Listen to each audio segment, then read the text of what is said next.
The season finale of Fargo Season 5 is well and truly upon us. With just under a week to go until the season concludes, we've had one final trailer released to us before the episode is set to be released. Titled Bisquick, the pancake mix that Scotty loves to have for breakfast and what Dorothy was making early on in the season, one would presume that the title is simply implying that we'll see the family reunite at the end. Well, I thought I'd break down and explain the trailer whilst giving my theories and predictions on what I think could happen.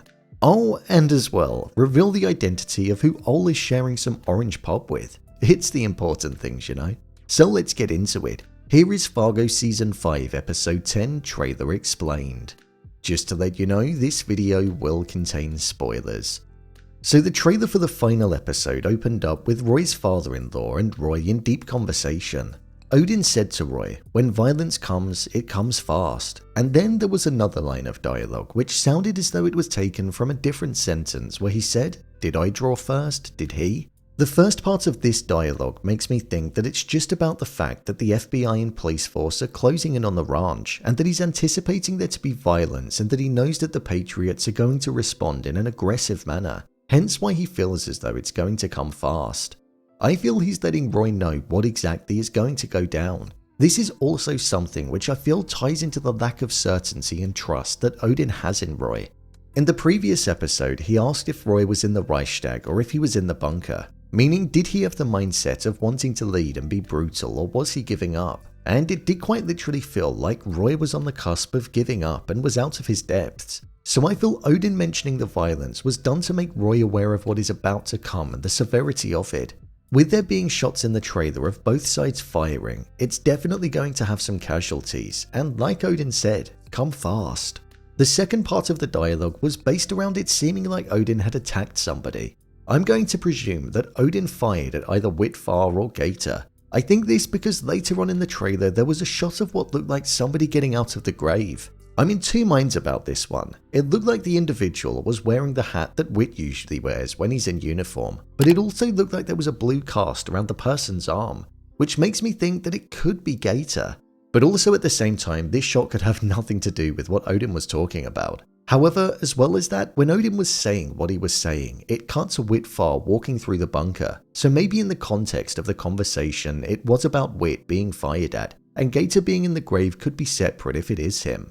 Also, there was a shot of Whit walking through the open land where there was a lining of blood that was on the floor, but I think this is tied to a shot later on where it looked like Roy Tilman was injured. That was the entirety of the dialogue that was spoken throughout the trailer. The rest was just noise of everybody setting up and preparing to go into battle with what sounded like military-inspired drums that you'd hear on the battlefield playing in the background. After the dialogue was spoken, we saw the Patriots getting into position and holding their line at the border of the ranch, ensuring that their weapons were aimed at those who they needed to aim at.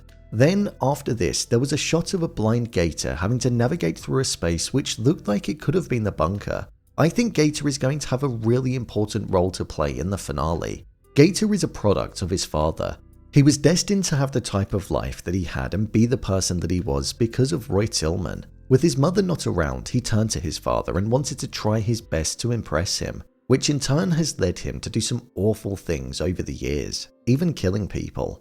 This is why I don't think Gator is going to have some kind of redemption arc, because Gator is an individual that I feel people don't want to allow him to get off with what he's done, but instead I think Gator might have a moment where he ends up protecting Dorothy from his father.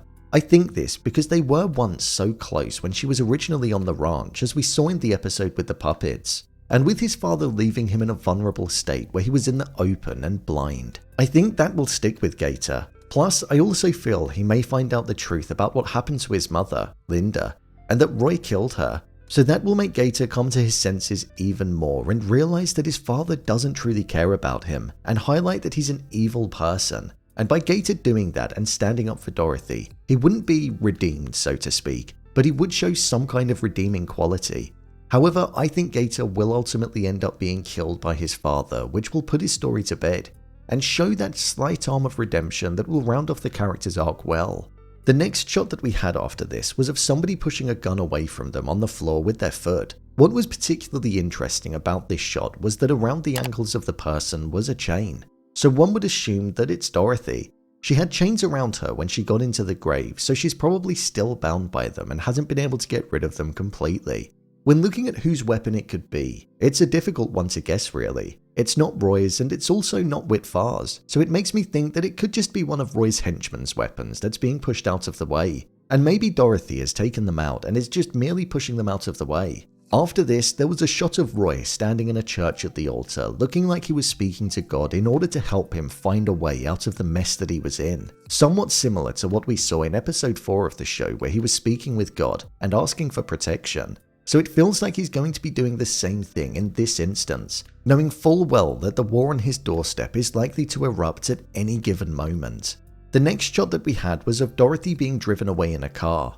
This is a shot that seems to be very similar to the one that occurred right at the start of this season of the show when she was arrested by Indira at the school, so I wonder if there's a parallel there. One shot in the trailer that I found particularly interesting occurred towards the end, and it was of Roy Tilman walking off into the open with what looked like a wound to his stomach, looking like maybe it's because somebody fired at him. I think this is something that could most likely occur at the hands of his son Gator right at the end, or it could come at the hands of Dorothy. The way that he's walking off into the open, it kind of reminds me of this scene in the original movie where Olmsted fired her weapon at Peter Stormare's character and got him to subdue. So I feel that could be something that's mirrored here with Whit Farr. The show has loved throwing in Easter eggs from the movie, and it wouldn't surprise me if it continued here. As well as this, there was a shot of Karen on what looked like the back porch, and judging by the pillars that are in the background, it seems like she's going to be standing there face to face with Dorothy. But this time, Dorothy is going to have the weapon that was once pointed towards her in the bedroom. Do I think Dorothy will kill her? Personally, I don't think she would, as she knows that Karen is just as much of a victim in Roy's game as what she is. But I think she'll do something to keep her out of the way and in a way that doesn't pose a threat to Dorothy. By the sounds of it, it seemed like Odin was the person who gave Karen to Roy, so she was essentially a prisoner too. One of the more humorous shots in the trailer came towards the end with Ole Munch sitting there sharing a bottle of orange pop with somebody. I had to do a bit of digging to find out who it could be, and I think it might be Wayne Lyon. The arm that's stretched across is wearing a green jumper and they have a watch with a leather strap on their wrist. Wayne was seen in a green jumper in the previous episode, which would align with the timing of the finale. And also in the first episode, I found a shot of him with what looked like a watch that matched the one in the trailer on his left wrist. So maybe this is Wayne appreciating Ole, despite him essentially being one of the main reasons that it happened in the first place. But I think Dorothy and Ole's hatred for Roy and the Tilmans will be what brings them closer in the finale. Do I think Roy will die? Personally, I don't think he will. Whilst it would be a big thing seeing Roy Tilman being killed off, it would be great to see him go to prison for life for the murders and abuse that he committed, and know that he has to suffer the long way. So it would be poetic justice, and I think the show could lean down that avenue. There are so many different directions that this final episode of the show could go in. Season 5 has been simply remarkable, and it's just got better and better as the weeks have gone on. I didn't think it would be as good as what it has been, so I'm pleased that Season 5 has brought the show back to the era of quality Fargo, and aligned with the original movie so much. So, there you have it. Fargo Season 5 Episode 10 Trailer Explained.